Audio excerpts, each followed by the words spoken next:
I-send lang po namin yung warrant. Okay. Ikaw po ba si Norman Magusig po? Alias Francis Leo Marcos? Hindi.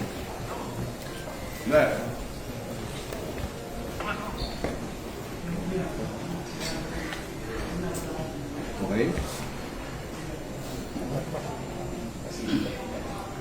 Parang saan yan? Bago pa po yun, ayahin pong basahan ko po kayo ng ano. Kita mo, sir? Kita mo? Operatiba ng CIBD. Kayo po ba, ulitin ko po, kayo po ba si Norman Mangusing alias Francis Leo Marcos? Yes, ako nga.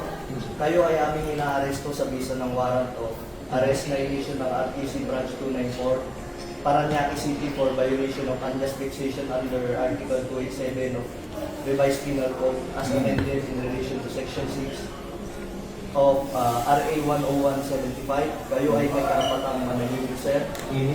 O sa walang tigo o anuman ang inyong sabihin ay maaaring gawing pabor o laban sa inyo.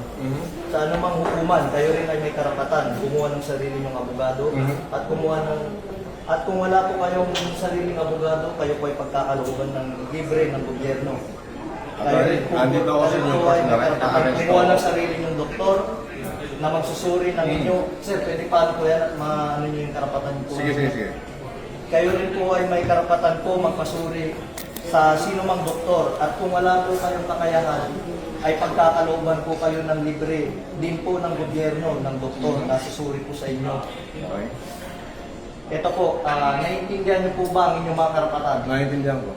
Okay po, kayo po ay isasama po sa amin para po sa inyong... Attorney, ito po, basahin po. unjust vexation daw sa Paranaque.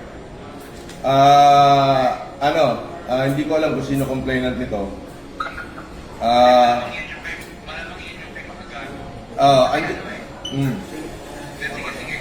Andito ako sa Newport, ina-arresto na nila ako, sasama ako ngayon, hindi ko natatapusin itong pagkain ko. Inilive na nila ako. Pwede bang kasama na lang ako, Brad? Huwag mo na ako ipahiya. Hindi, kailangan po kasi may procedure po tayo. Sige, sandali. Iramin ko lang. May procedure po tayo, sir. Attorney, nasaan ka ba? Kunin mo tayo.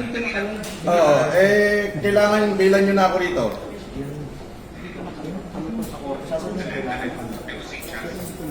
Nang live ko, hindi ko lalabas ng live. Hindi naka-live ko.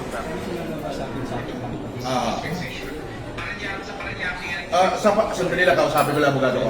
Sa Paranaque, eto, binibidyoan na ako rito. Ewan ko kung may vlogger dito. Vlogger dito. Andito na. May warrant, 120,000 yung bill, 12 counts of unjust vexation. Ano? Kayo nagsasabi. Paano to, attorney? Andito naman pala, tinitigilan pa kami.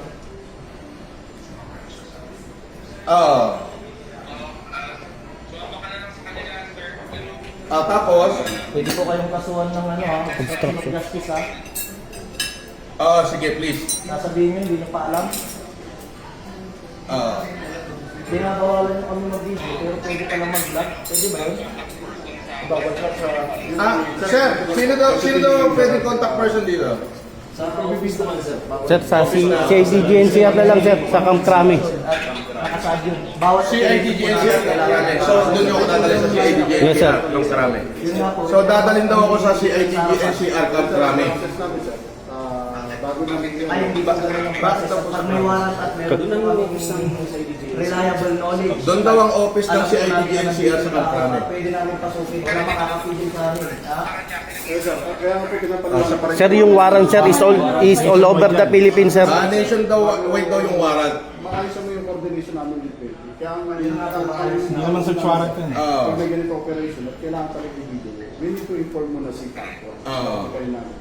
Ganun po kasi yung process ng Taco. Opo, may process po. Pero yun nga po, may knowledge na po. At bibigay sa business na ito mo, dito natin. Pwede mong malis. Sandali, attorney. Ano yan, pwede mong ano yan eh. Pwede mong